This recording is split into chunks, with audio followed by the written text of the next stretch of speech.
नमस्कार मंडळी, taste with अनु या चॅनलमध्ये आपण सगळ्यांचं स्वागत आहे.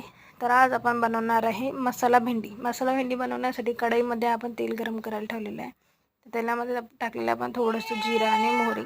जिरा आणि मोहरी तळतळायला लागले. ते तळल्यानंतर लगेच त्याच्यामध्ये आपण टाकूया बारीक चॉप केलेला कांदा. हा बारीक चॉप केलेला कांदा टाकल्यानंतर तो थोडा परतून घ्यायचा तेलात, पिंक कलरचा होईपर्यंत परतून घेऊया. आता हा बघा, याचा थोडा कलर चेंज होत आहे. याचा कलर चेंज झाल्यानंतर लगेच ह्याच्यामध्ये बारीक चॉप केलेला टोमॅटो ॲड करायचे. ते आता आपण याच्यामध्ये टाकूया बारीक कट केलेला टोमॅटो. आता टोमॅटो टाकला आहे. टोमॅटोला सॉफ्ट होईपर्यंत परतून घ्यायचे.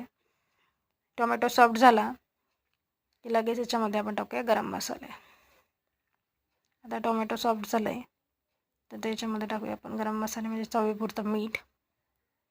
आता थोडीशी हळद, 2 चम्मच लाल मिरची पावडर आणि थोडासा अर्धा चम्मच गरम मसाला. आता या सगळ्यांना आपण मिक्स करून घेऊ. आणि मिक्स झाल्यानंतर आपण याच्यामध्ये टाकूया आता बारीक कट केलेली भेंडी. आता बारीक कट केलेली भेंडी पण टाकली. तर याला सगळ्यांना मिक्स करून घेऊ. आणि भेंडी ही सॉफ्ट होईपर्यंत परतायची आहे. म्हणजे भेंडीला झाकण ठेवण्याची गरज नाही. ती तशीच तेलामध्ये 1 ते 2 मिनटामध्ये सॉफ्ट होऊन जाते लगेच.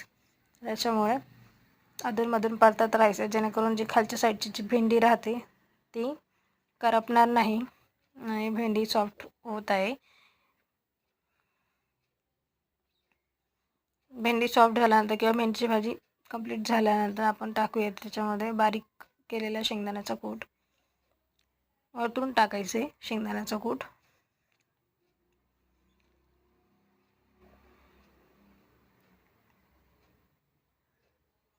तर शेंगदाण्याचा कूट टाकला आहे.